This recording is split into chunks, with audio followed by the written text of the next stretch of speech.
তুমি কি কখনো শুনেছো এমন একটি হ্রদের নাম যেখানে পাখি উড়ে গেলে ফিরে আসে পাথর হয়ে?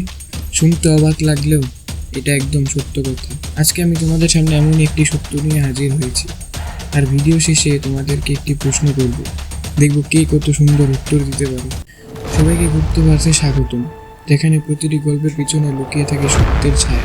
আফ্রিকার তানজানিয়ার উত্তরে এক অদ্ভুত জায়গা আছে যার নাম লেক নাট্রন। উপগ্রহ থেকে দেখলে মনে হয় কেবল লাল রঙের রক্তে ভরা কোনো মরুভূমি, কিন্তু এই রক্তের মতো লাল রং আসলে এক ভয়ঙ্কর রাসায়নিক প্রতিক্রিয়ার ফল। এই হ্রদ পৃথিবীর অন্যতম সবচেয়ে গরম ও ক্ষারীয় পানি ধারণ করে। লেক নাট্রন এর পানি দেখতে লাল কারণ এতে আছে এক বিশেষ ধরনের ব্যাকটেরিয়া যারা এই চরম গরম পরিবেশেও বেঁচে থাকতে পারে। এই ব্যাকটেরিয়াগুলো তাদের শরীরে এক ধরনের লাল রঞ্জক তৈরি করে, যা পুরো হ্রদের রং পরিবর্তন করে দেয়। আর এখানেই শুরু হয় রহস্য। এই পানিতে পিএইচ লেভেল প্রায় 10.5, সাবান ও ব্লিচের মতো ক্ষারীয়। যে কোনো পানি ভুল করে এই পানিতে পড়লে তার শরীর একদম পাথরের মতো শক্ত হয়ে যায়, যেন সময় থেমে গেছে। বছরের পর বছর ধরে এখানে অনেক পাখির দেহ পাওয়া গেছে, যেগুলো একদম শুকিয়ে পাথরের মতন শক্ত হয়ে গেছে। ফটোগ্রাফার নিক ব্র্যান্ড প্রথম এই ভয়ঙ্কর দৃশ্যের ছবি তুলেছেন, যেগুলো দেখে মানুষ বিশ্বাস করতে পারেনি এটা বাস্তব। যখন কোনো পাখি এই হ্রদের উপর দিয়ে উড়ে যায়, তখন গরম বাষ্প আর লবণাক্ত বাতাস তার চোখে গিয়ে লাগে। তারা ভারসাম্য হারিয়ে নিচে পড়ে যায়, আর তারপর শুরু হয় প্রকৃতির নিষ্ঠুরতম শিল্পকর্ম। তাদের দেহ ধীরে ধীরে শুকিয়ে যায়, আর লবণ তাদের চারপাশে পাথরের ফুল তৈরি করে ফেলে। বিজ্ঞানীরা বলেছেন লেক নাট্রন হলো এক ন্যাচারাল ক্লাইমেট ফ্যাক্টরি। এখানে সোডিয়াম কার্বনেট আর সোডিয়াম বাইকার্বনেট এত বেশি পরিমাণে আছে যে এটা একসময় প্রাচীন আগ্নেয়গিরির ছাই থেকে তৈরি হয়েছিল। এখানে তাপমাত্রা দিনে 60 ডিগ্রি সেলসিয়াস ছুঁয়ে যায়, তবুও কিছু প্রাণী আশ্চর্যভাবে বেঁচে থাকে।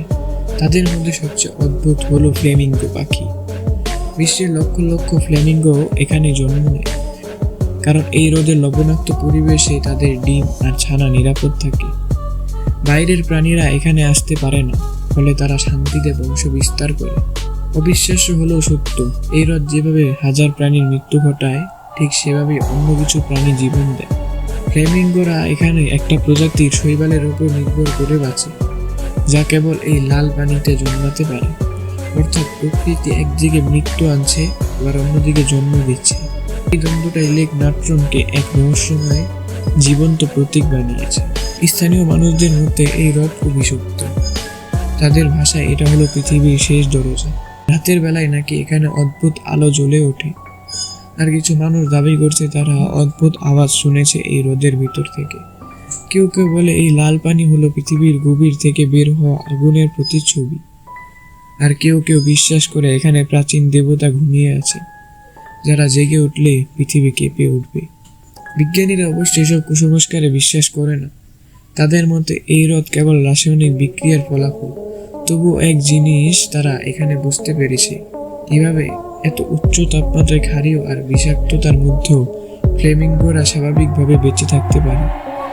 এখানে প্রকৃতি তৈরি করেছে সার্ভাইভাল প্যারাডক্স, যেখানে মৃত্যু ও জীবন একসাথে থাকে। তাহলে বলো, যদি তোমাকে একদিন সুযোগ দেওয়া হয় লেক নাট্রন এর পাশে গিয়ে এক ফোঁটা পানি ছোঁয়ার, তুমি কি সাহস করবে? কমেন্টে জানাও।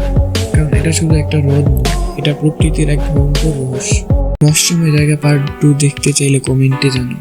ভিডিওটা যদি ভালো লেগে থাকে তাহলে একটা লাইক করতে ভুলবেন। আর এমন ভিডিও আরও দেখতে চ্যানেলটাকে সাবস্ক্রাইব করে আমার পাশে থাকবে। ধন্যবাদ সবাইকে।